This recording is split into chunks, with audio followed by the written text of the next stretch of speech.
નજર ન્યૂઝમાં આપણું સ્વાગત છે। હવે જોઈએ આજના મુખ્ય સમાચાર। પાદરા તાલુકા કક્ષાની ભવ્ય તિરંગા યાત્રા ડભાસા ગામે યોજાઈ। ડભાસા ગામ દેશભક્તિના રંગે રંગાયું। પાદરા તાલુકામાં સ્વાતંત્ર્ય પર્વની ઉજવણીના ભાગરૂપે તાલુકા કક્ષાની ભવ્ય તિરંગા યાત્રાનું આયોજન ડભાસા ગામ ખાતે કરવામાં આવ્યું હતું।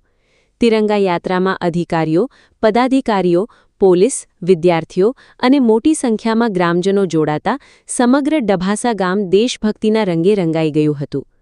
ડભાસા ગ્રામ પંચાયત કચેરી ખાતેથી રાષ્ટ્રગાન સાથે ભવ્ય તિરંગા યાત્રાનો પ્રારંભ કરવામાં આવ્યો હતો।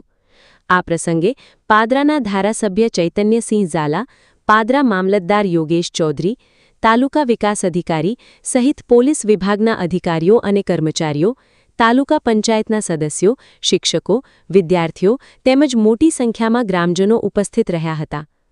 તિરંગા યાત્રા ડભાસા ગામના વિવિધ વિસ્તારોમાંથી પસાર થઈ હતી। યાત્રામાં મોટી સંખ્યામાં લોકો હાથમાં રાષ્ટ્રધ્વજ લઈને જોડાયા હતા। રસ્તાઓ પર લહેરાતા તિરંગા અને દેશભક્તિના ગીતો વચ્ચે સમગ્ર વાતાવરણ રાષ્ટ્રપ્રેમથી ગૂંજી ઉઠ્યું હતું।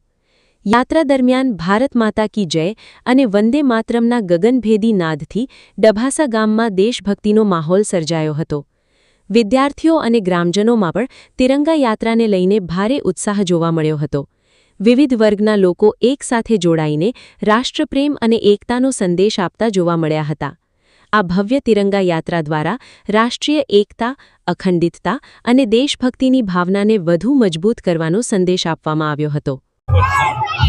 आज रोज 15 ऑगस्ट જે આપણો દેશમાં ઉજવાતો એક પ્રસંગ અનેરો પ્રસંગ છે એ નિમિત્તે આજે અમે પાદરા તાલુકાની દરેક ભારતીય જનતા પાર્ટી અને પાદરા તાલુકાના દરેક સમુદાય ભેગો થઈ અને આજે તિરંગા યાત્રાનું આયોજન કર્યું છે અને ખૂબ મોટી સંખ્યામાં પાદરા તાલુકાના દરેક લોકો આ યાત્રામાં જોડાયા છે અને અમે આજે ડભાસા ગામે આ યાત્રાનું અહીંયા ગ્રામ પંચાયતથી શરૂઆત કરીએ છીએ।